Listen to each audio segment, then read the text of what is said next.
Bismillahirrahmanirrahim. Assalamualaikum warahmatullahi wabarakatuh. Alhamdulillahirabbil alamin. Alhamdulillahilladzi ja'alana minal muttaqin. Assalatu wassalamu ala nabiyil mursalin sayyidina wa maulana Muhammadin wa ala alihi washabbihi ajma'in.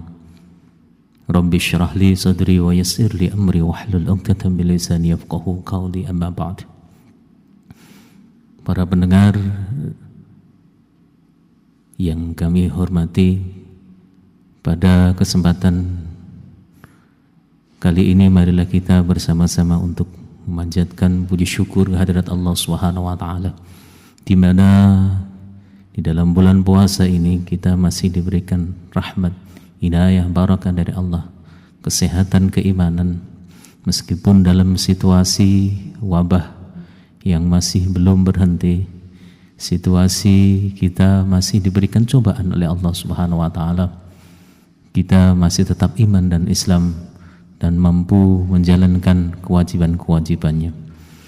Salawat dan salam senantiasa kita sanjungkan kepada junjungan Nabi Agung Muhammadin sallallahu alaihi wasallam, yang telah menunjukkan kita jalan kebenaran, jalan yang diridhai oleh Allah Subhanahu wa taala, sehingga kita mampu menjadi mukmin yang sejati. Kita mampu menjalani semua kewajiban dan juga menjauhi segala larangannya, dan itulah konsep dalam iman dan takwa kita kepada Allah, yaitu buah daripada puasa kita bisa menjalankan perintah dan menjauhi larangan, yaitu muttaqin, sesuai dengan firman Allah di dalam Al-Qur'an. A'udzubillahi minasyaitonirrajim. Bismillahirrahmanirrahim. Ya ayyuhalladzina amanu kutiba 'alaikumus syiyamu kama kutiba 'alal ladzina min qablikum la'allakum tattaqun. Al-Ayah, surah Al-Baqarah ayat 183.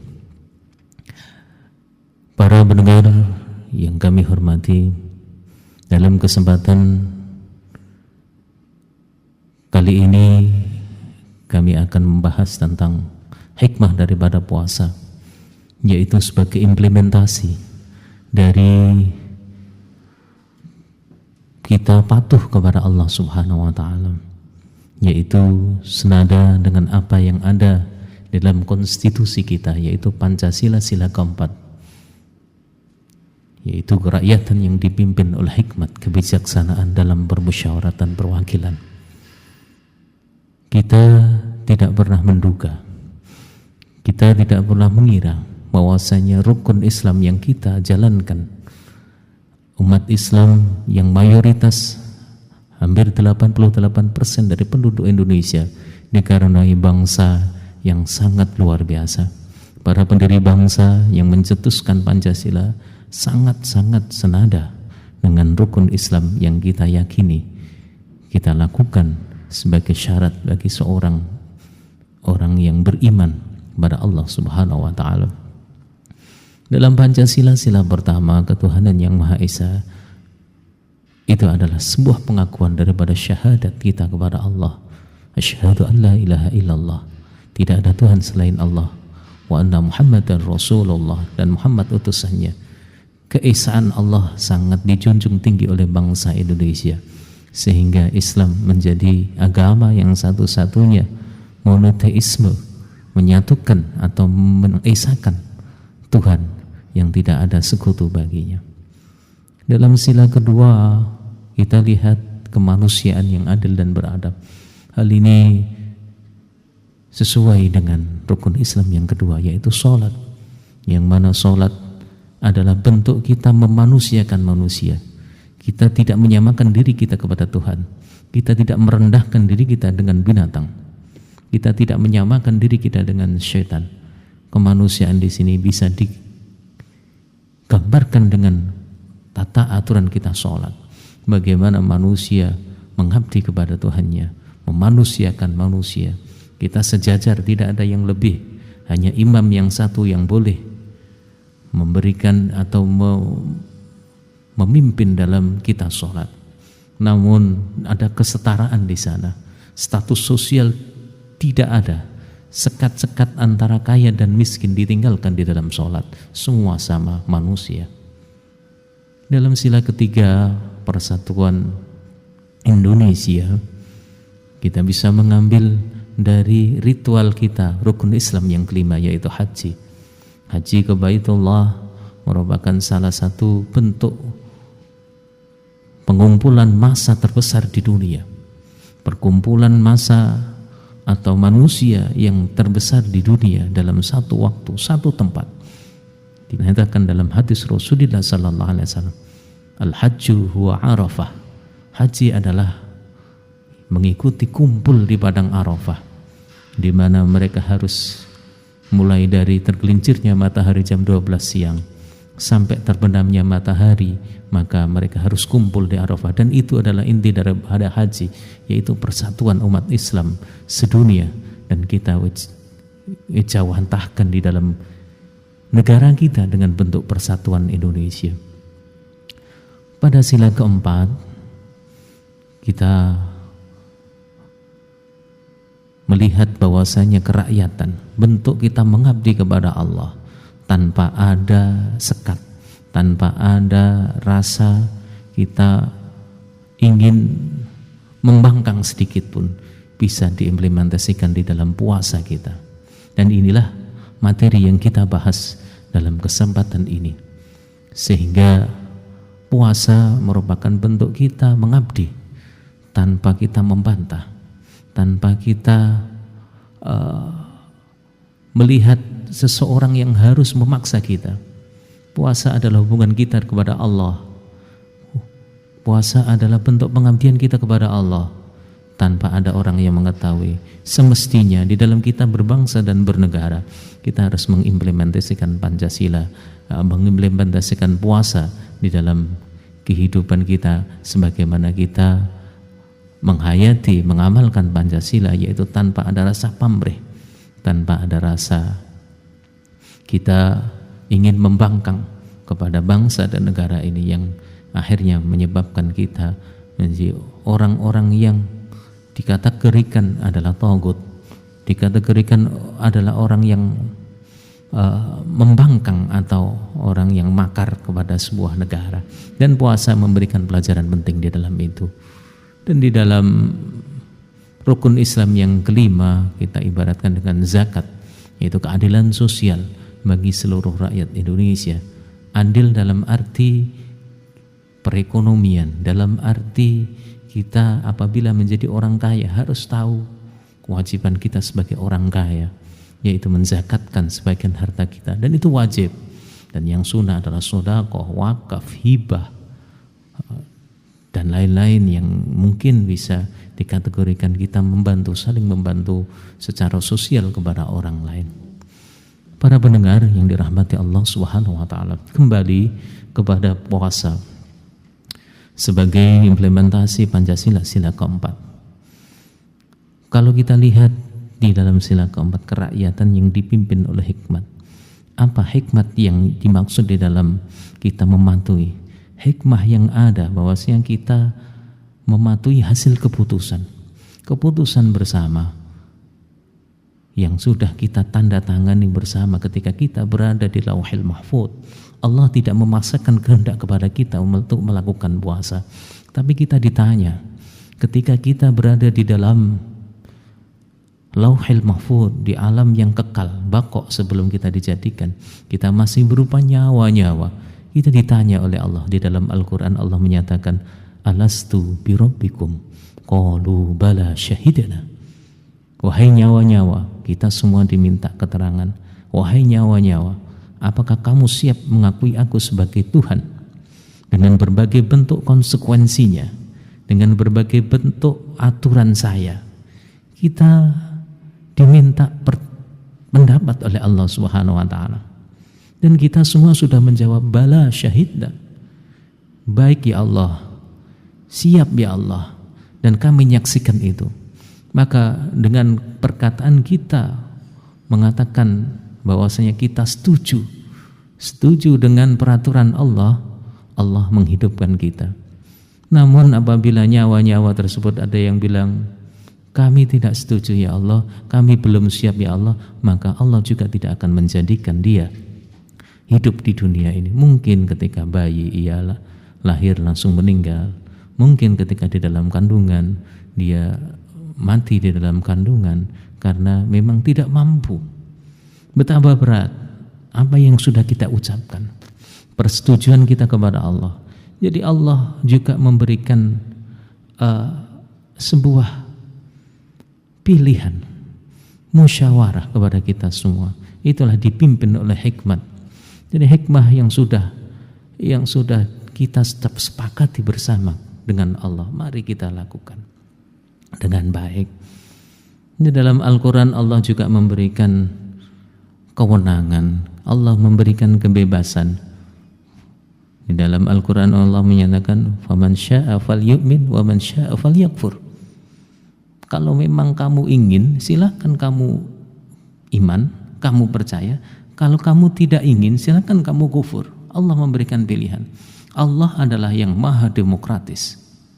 Allah adalah zat yang memberikan kesempatan kepada kita semua. Silakan kalau tidak mau ikut, tapi ada konsekuensinya.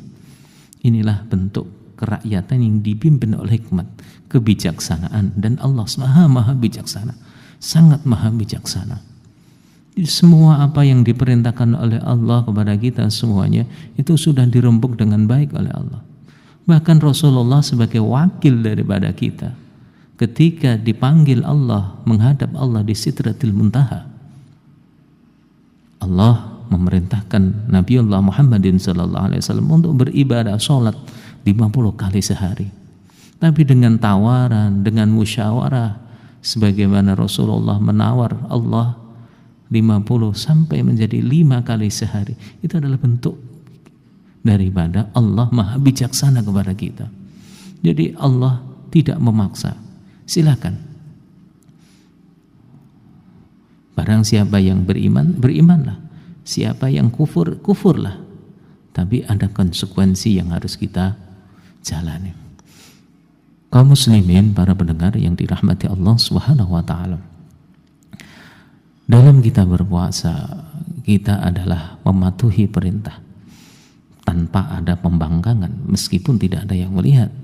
Jadi dalam puasa itu adalah hubungan kita kepada Allah secara vertikal, tanpa adanya hubungan kita dengan manusia dan tidak mengetahui manusia apa kita puasa atau tidak. Namun nilai-nilai yang ada di dalam hubungan vertikal kepada Allah juga sangat memberikan efek pada hubungan kita sosial kepada sesama masyarakat atau sesama manusia, yaitu hubungan horizontal. Puasa yang kita laksanakan bukan hanya menahan nafsu seksual, bukan hanya menahan nafsu makan dan minum, tetapi hubungan horizontal juga sangat-sangat menentukan di dalam nilai kita berpuasa. Misalnya, puasa tidak hanya itu saja, tetapi seluruh anggota badan kita berpuasa, mulai dari mata, telinga, hidung, mulut, bahkan perasaan kita, hati kita juga ikut berpuasa. Dan ini selaras dengan nilai-nilai permusyawaratan perwakilan. Artinya permusyawaratan, dalam kita bermusyawarah sesuai dengan butir-butir dari barang Pancasila, kita tidak boleh menghina orang lain, kita tidak boleh menginterupsi pendapat orang lain, atau kita tidak boleh menang-menangan sendiri dalam kita bermusyawarah. Kita harus bisa mendengar pendapat orang lain, kita harus bisa memberikan kesempatan kepada orang lain. Nafsu yang mestinya harus kita kendalikan, marah, di dalam permusyawaratan itu semua tidak boleh. Namun apabila ada hal tersebut memaksakan kehendak, bahkan mengikuti hawa nafsu, maka dia belum lulus dalam puasanya. Kalau kita lihat anggota-anggota perwakilan kita, mungkin dari DPR, ya, MPR, mereka berantem, mereka saling maki, saling hina, bahkan bertengkar. Itu adalah jauh dari nilai-nilai daripada permusyawaratan. jauh daripada nilai-nilai puasa.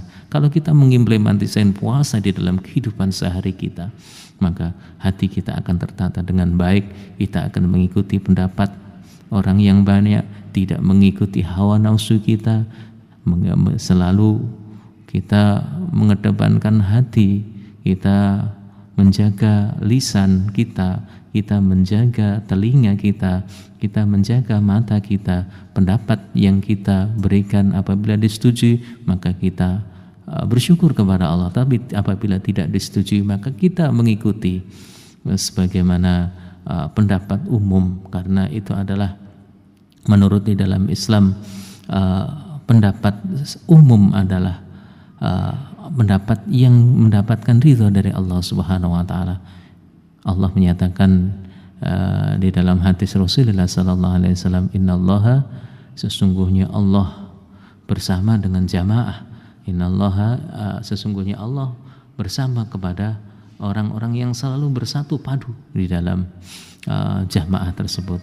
Sesuai dengan firman Allah, wa'tasimu bihablillahi jami'an wa la tafarraqu. Dan kamu berpegang teguhlah dengan tali Allah.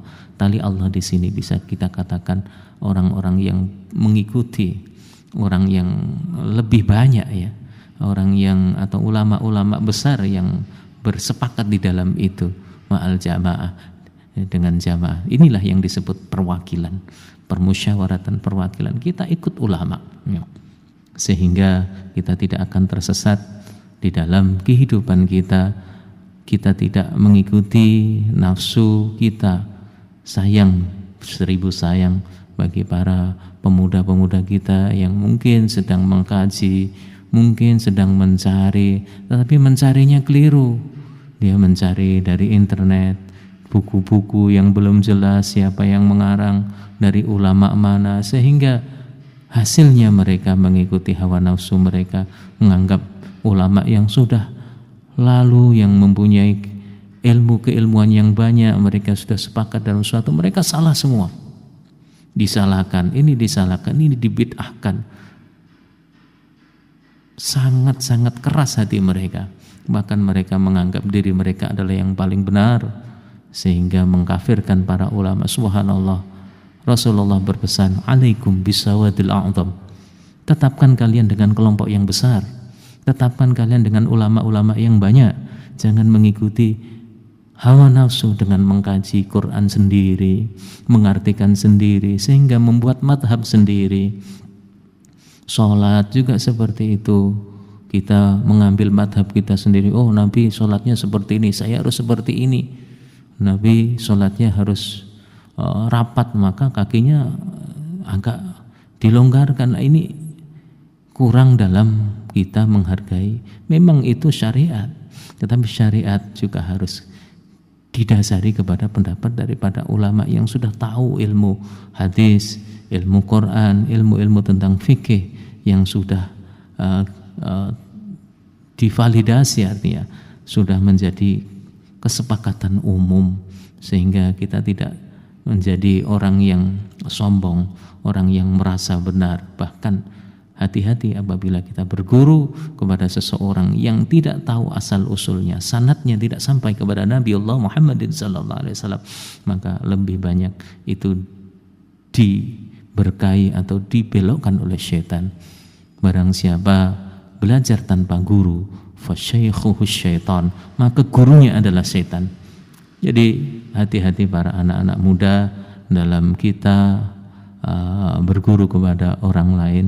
Implementasi puasa, mari kita bersama-sama untuk ikuti, menjadi salah satu bentuk daripada kita implementasi daripada Pancasila sila keempat, yaitu kerakyatan patuh yang dipimpin oleh hikmat karena musyawarah dalam permusyawaratan, kebijaksanaan, dan semua itu adalah diambil dengan cara bijak, permusyawaratan dengan musyawarah perwakilan, dan mengikuti para wakil kita, yaitu para ulama, yang mana kata Rasul, al ulama warathatul anbiya, ulama adalah pewaris Nabi. Semoga kita diselamatkan di jalan Allah di dalam bulan puasa ini. Kita bisa mengambil hikmah daripada puasa, yaitu salah satu hikmahnya adalah kita mengimplementasikan Pancasila sila keempat dalam kehidupan sehari-hari.